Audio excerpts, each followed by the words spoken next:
Lads, lasses and the rest of the masses, welcome back to the channel. I'm Mono from Mono CFC and this is a transfer news roundup for today.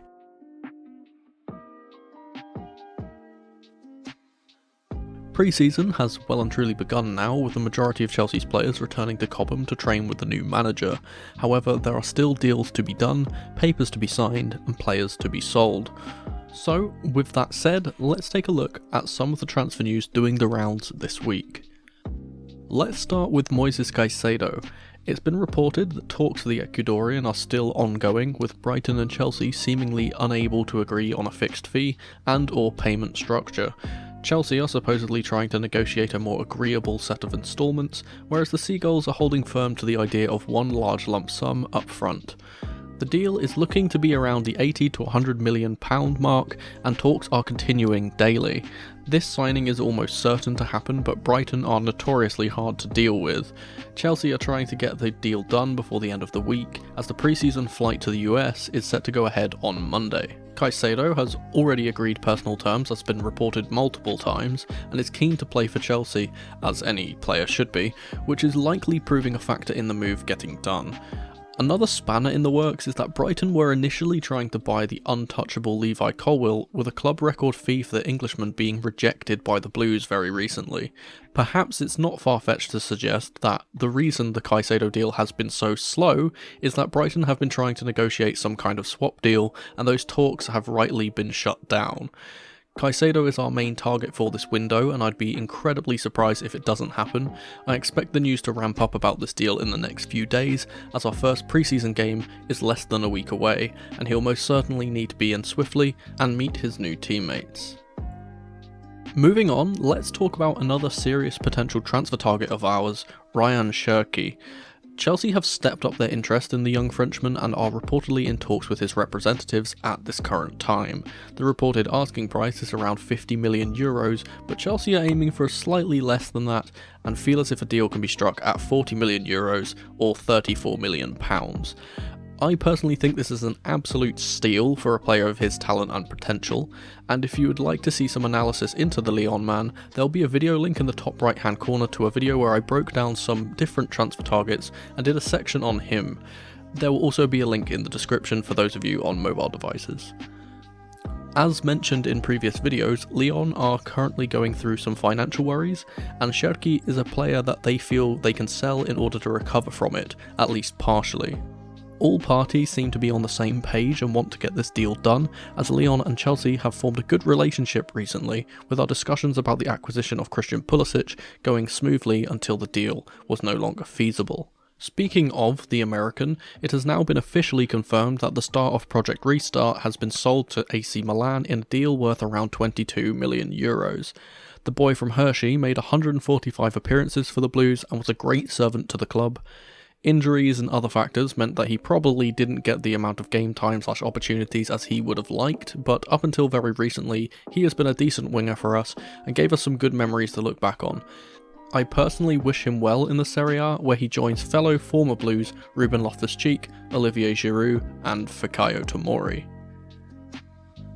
I'm going to be doing a question of the day from now on during my videos, so for today's question of the day, who would be your dream signing for this transfer window? Let me know in the comments down below. And whilst you're at it, I'd like to ask you to please subscribe to the channel. Still over 90% of you out there watching this aren't subscribed, and you might not even realise it, so make sure you are and hit that subscribe button. Okay, let's touch on some more potential deals before we go over some confirmed transfer news. Let's talk about Angelo Gabriel. The young Brazilian that we very recently acquired from Santos in Brazil is the subject of another move very shortly, if all is to be believed. The young starlet is looking likely to be going out on loan, but will be considered in pre-season before any decisions are made on his future. The likely destination is our sister club RC Strasbourg, with the young man needing to adapt to European football. Like I said in my tier list video, I don't know much about him personally and will need to do more research into his craft, but from the small amount that I have seen, he looks like a snide bit of business, another promising but raw young talent that is one for the future, or to sell for a profit if not.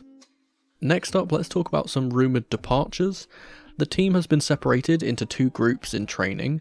one for players that are supposedly in Pochettino's plans for pre-season/next season, and another for players that are going to be leaving/have undecided futures. Among this latter group are 4 players in particular that look set to depart, with Chelsea looking to get Hakim Ziyech, Callum Hudson-Odoi, Pierre-Emerick Aubameyang and Romelu Lukaku out of the door by the 17th of July. Firstly, Hakim Ziyech. I personally feel really sorry for the bloke because he's been a very good professional, contrary to what we might have expected, despite all the nonsense that has gone on with his departure recently. The Moroccan was supposed to move away on deadline day in January to PSG, but the deal collapsed as we didn't get the papers finished in time. More recently, we have tried to ship him off to Al Nassr in Saudi Arabia, like a lot of our unneeded players, but he apparently failed his medical due to, quote, knee problems. He quite rightly mocked this piece of news on Instagram and rejected their altered offer after the fact. The news is slightly quiet on him at the moment, but it looks like more offers from Saudi Arabia, namely Al Ahly, could launch a bid, as well as some Turkish league clubs that are also looking at him. The only issue is his wages, as they are a slight deterrent for many clubs, but there's reports of negotiations still ongoing for his leave. From the right hand side to the left, let's talk Callum Hudson-Odoi. After rejecting offers from Saudi Arabia, the Cobham graduate seems likely to leave to a Serie A or lower Premier League club. There is reportedly interest from Nottingham Forest, and more recently Fulham, who sees him as a replacement for Willian if the ex-Chelsea Brazilian moves to the aforementioned residence of the City ground. He was also on the radar of Crystal Palace, but they have cooled their interest in the youngster for now. The other option that has been proposed is for Chelsea to release him from his contract. We have offered to do so and allow him to be a free agent if he would halve his wages, paying him the rest of his deal in the process. Personally, I'd like for him to go to a club like Fulham, as I think that team would suit his playstyle and help him get his career back on track, without the hassle of having to move house or anything due to the proximity to Chelsea. Whatever happens, I wish him well and will be gutted when he leaves, even though I know it's best for both parties. Pierre-Emerick Aubameyang has been linked with moves to Saudi Arabia too, with Al Ettifaq reportedly looking to sign the Gabonese striker on a permanent deal. He would be joining the newly recruited manager Steven Gerrard, who is apparently a fan of him, and would be a good bit of business for both sides. Because of his large wages, clubs in Europe don't seem to have any interest in the ex-Arsenal striker, and it's looking likely that he ends up in Asia next year. Talks continue as the days go on, so don't be surprised if we see him holding up a green shirt in the near future. And lastly of the 4, Romelu Lukaku. In all honesty, this saga has been getting incredibly tedious, and the sooner it is resolved the better. Lukaku has disgraced himself even further by not attending training on Wednesday and trying to force his move to Inter Milan.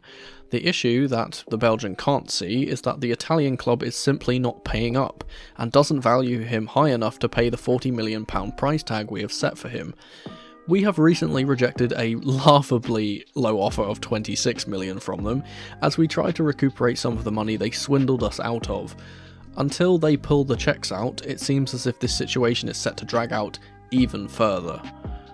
The one shining light in all of this is that Juventus have now put forward their interest in him. In a bit of bizarre business, reports are suggesting that Juve are willing to do a swap deal for Lukaku with Dusan Vlahovic, who we've shown interest in, going the other way for a low fee of £21 million. I'm not sure how believable this is, but if true, it's quite extraordinary. Though I am personally not a huge fan of Vlahovic, I would absolutely take the risk on him getting back to his best for a fee that low, especially if we offload Lukaku in the process. This would be a great situation all round, so let's hope there's some substance in these rumours. One interesting omission from that group of unwanted/unsettled players is Welsh international Ethan Ampadu, who was widely regarded as a player that would be leaving this season. Fun fact, he is currently Chelsea's longest serving player, with the recent departures of Azpilicueta, Mason Mount and Ruben Loftus-Cheek. The defensive midfielder is currently training with the main core group of players and is likely to come with us on the pre-season tour. I would love for Pochettino to get a good look at him and see if he can fit him into his plans next season.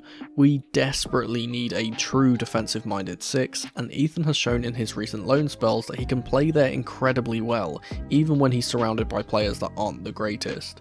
We have a lack of depth in midfield, especially for DMs, and I would absolutely be behind him staying if he proves his worth. Could you imagine a midfield of Enzo, Caicedo and Ampadu behind them? That is an exciting prospect. I for one will be keeping a keen eye on him during pre-season and hope that he can barge his way into Poch's plans for next season.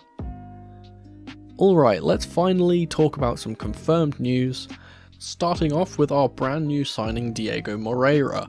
The tricky winger has finally arrived at Cobham from Benfica on a free transfer after his contract expired, and considering our last 4 players we bought from the Portuguese outfit have all been success stories, I have high hopes for the youngster.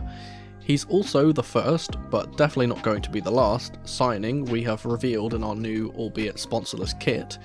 The Belgian-born Portuguese impressed me when I watched him play for Portugal's under-21 side in the Euros, and is another promising talent to add to the ever-growing list.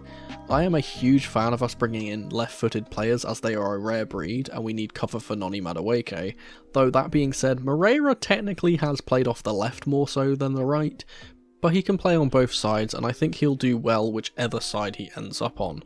He's also reportedly in that group of players to be assessed in pre-season. I don't expect him to break into the first team immediately, if at all, but hopefully he can get some minutes in a blue shirt and show us and the manager what he can offer. And the final bit of news is the confirmation of David Datro Fofana's move to Union Berlin. The Ivorian has moved on a season-long loan deal to the Bundesliga team, and I believe this will be a good opportunity for him to show what he can do on a larger stage. Union are competing in the Champions League for the first time in their history, so hopefully he gets some game time in that competition against some strong opposition so we can assess where he is at in terms of development. I personally believe that Didi Fofana was good enough to stay with us, but this will no doubt aid his growth, and I hope he can come back from Germany a wiser, more established player who can break into the Chelsea first team. But that was just a transfer news roundup. Thank you ever so much for watching. Let me know your thoughts on these possible incomings/outgoings in the comments section below, and if you'd be so kind, subscribe to the channel and leave the video a like if you enjoyed. Don't forget to tap the notification bell so you never miss a video from me, or check out some of the other videos on the channel on screen right now. I've been Mono from Mono CFC, and remember, in the rain or in the dry, keep that blue flag flying high. Come on you Blues!